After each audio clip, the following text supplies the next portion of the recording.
Hey, hey, hey! Welcome to Jason is a Social Scientist. By Mouth Daily, pill number 1001, and I'm really happy to be here, as always. After 1,000 pills, I think, it's about time to change the format up a little bit. So I think, you've all heard the premise a lot, so I think, at least for tonight, I'm just gonna have a conversation with my friends, and not shut the show off right away. Just talk for like maybe 20, 30 minutes. And oh yeah.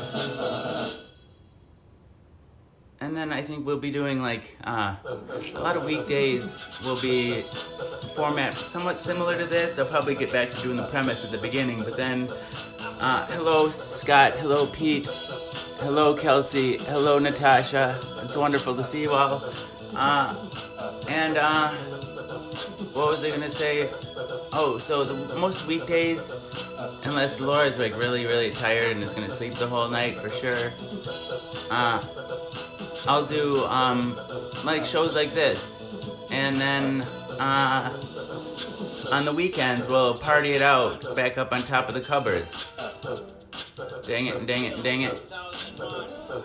Hey Mama G, hey Melinda.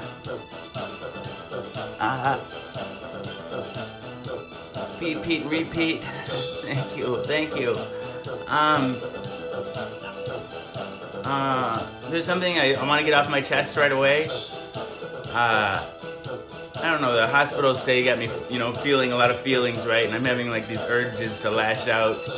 I'll give you a little context before I read to you what I wrote. And I just want to know if I should lash out with this, or if I should just let sleeping dogs lie, because I've already lashed out at this person at least once, I think twice, in like the years since this all happened. So yeah, I lived with this guy almost immediately after I was diagnosed with HIV. I moved out of the house for a year, and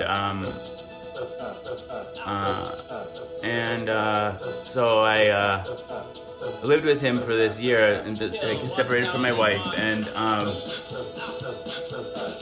fucking A. And this is like the letter I want to send to him. So that's like some context. Listen, I want to lash out with this. He lives pretty far away now. Being raped and sexually abused by you for a year really intensified my PTSD. Right, like the PTSD that I was already experiencing from the HIV and the death of my parents, and I don't know, just lots of stuff. The cherry on the fucking sundae was having me thrown into jail rather than helping me. You fucked me up and down in so many ways. I was like your sex slave and that you treated horribly. I protected you from the cops when you were in need, but you throw me to the fucking wolves because you were pissed. You should have been the one in fucking jail for endangering me and my children. I just hope you stop drinking because it makes you even uglier. Yeah, you're right, for real. I think it helps to vent. That's why I talked on here I think it helps me to just vent to you guys.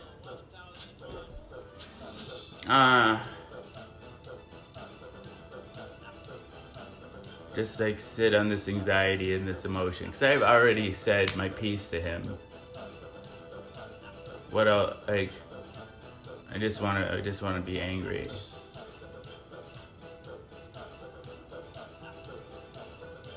I don't know. I've already said most of what I said. It just like I'm just feeling again, and I want to reiterate. Right, Roger? I think if I hadn't ever said anything, like I'm not going to get the response I want. I'm not going to get an apology. I'm not going to get well, I don't know. Do you like fucking turn into a complete asshole when you drink? And then, otherwise I don't really mind what you do.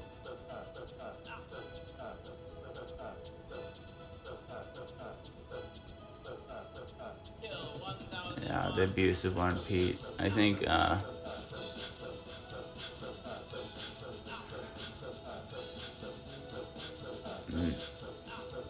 Well, I could delete it. I'll probably leave it saved in my notes. So this is my way of burning it by giving it to you guys.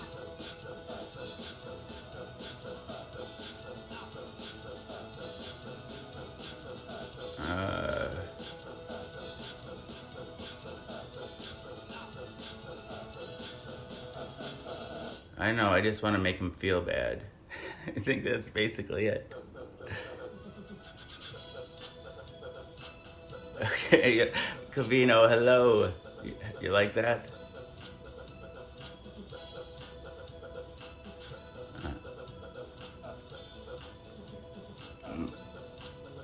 Is it like have you ever expressed those thoughts before to the people that the letters you want to send, or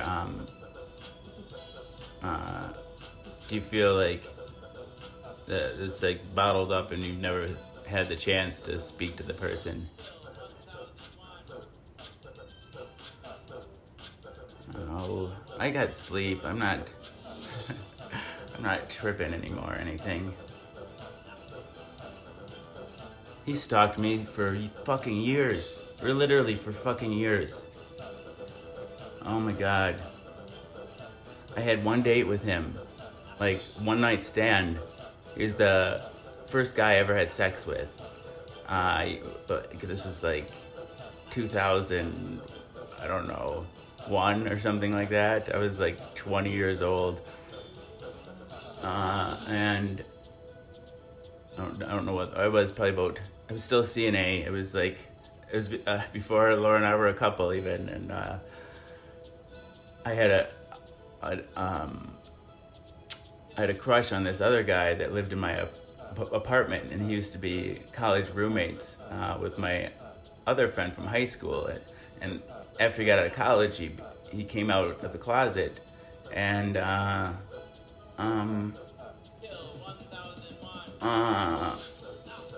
but you know, so I told him I had a crush on him, and he fucking rejected me. So then I was like, I was like really wanting to have my first gay sex. So like, I was at the bar with some coworkers, and like it was a gay bar. There were 2 female, you know, we just went out there, and then this guy, this stalker dude, like, he came over and gave me his phone number. He also worked at my same job, and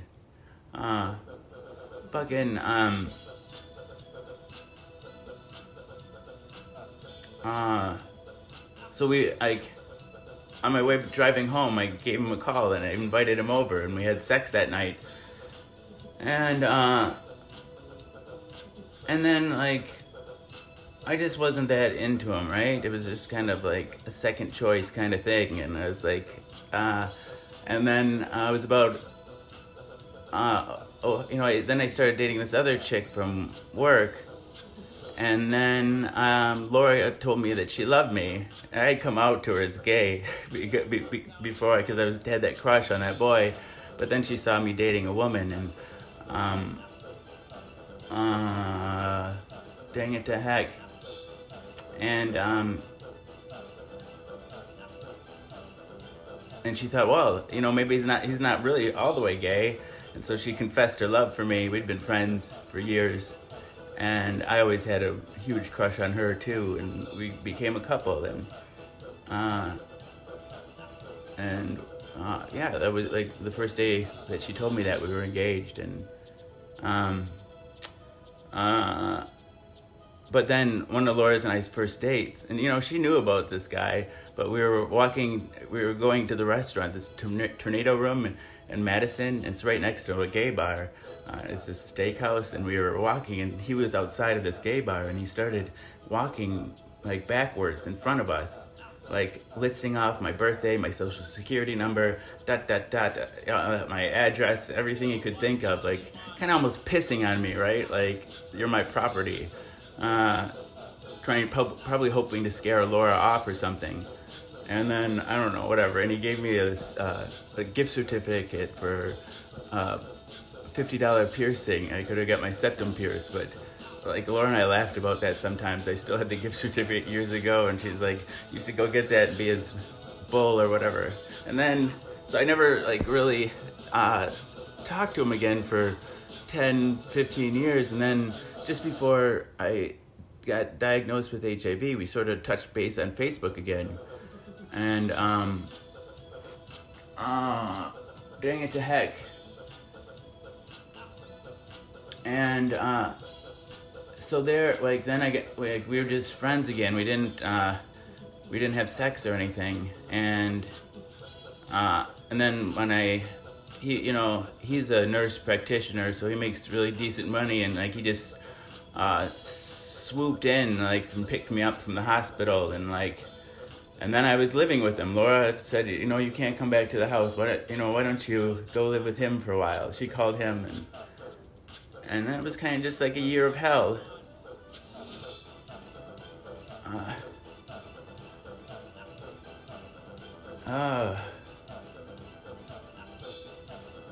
But he acknowledged, like, following my progress that whole time that we weren't, freaking, like, knowing each other. Laura, she's got a lot of her own mental illness and anxiety issues, and she's got this shit husband to deal with, and, honestly, this shit sister, and, like, her family just is not supportive at all. Like, Laura's made mistakes, I've made mistakes, but they all fucking made mistakes too, like her whole family.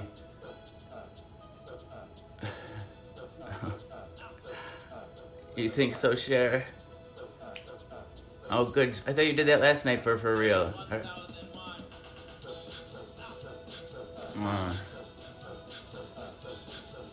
And I just, like, the whole, like, I just have really tough choices with my career and disability, and it just takes so much time, and I don't know if, like, all these years have been wasted, and it'll take, really a long time to catch up. I don't know. And I just, like, I had a good thing going, and I completely broke down, right?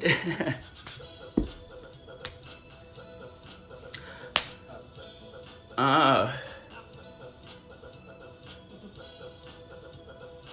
it doesn't,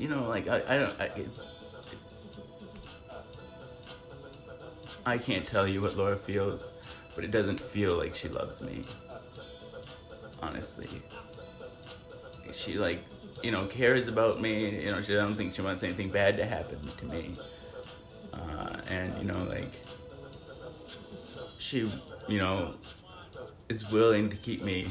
She's willing to give me blowjobs, and I try to give her back rubs, but she's not really, doesn't feel like she's sexual. It feels like it's like just, a thing that she has to do. And,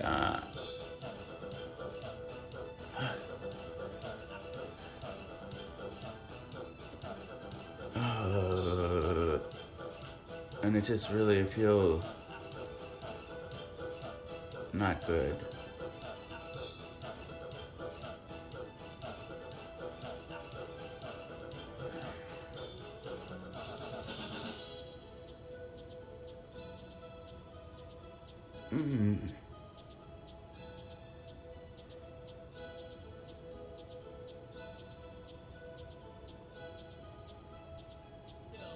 Well, I just, like, thank you all for listening.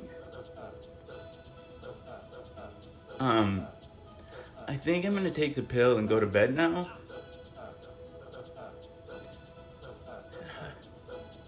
Yeah, I'm really struggling.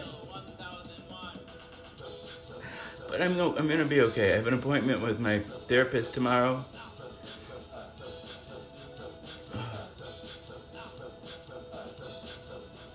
And then in a couple weeks, I'm going to be doing the intensive outpatient therapy, which is like 6 hours of group therapy for 18 days.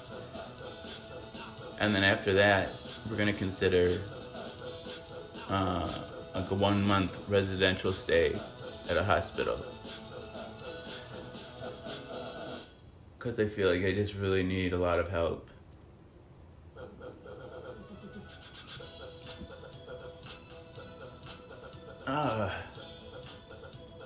Okay, I'm glad I didn't send that, and I'm glad you guys listened. I love you too, Pete. I love you, Angel. It's not that easy, William Farrell Wilson. I want to wish you a happy birthday, though. It's not that easy. Mental illness is real. All right, pill number 1001.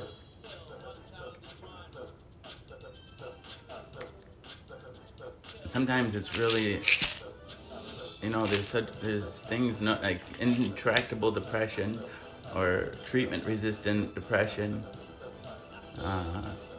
treatment-resistant anxiety, treatment-resistant PTSD are a real thing, and like it's not something you can just turn off. It's like your body is wired wrong eventually.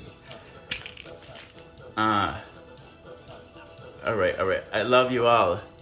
Good night, Diane. Good night, everyone. Joseph. All right, I love you all. Jeff, everyone.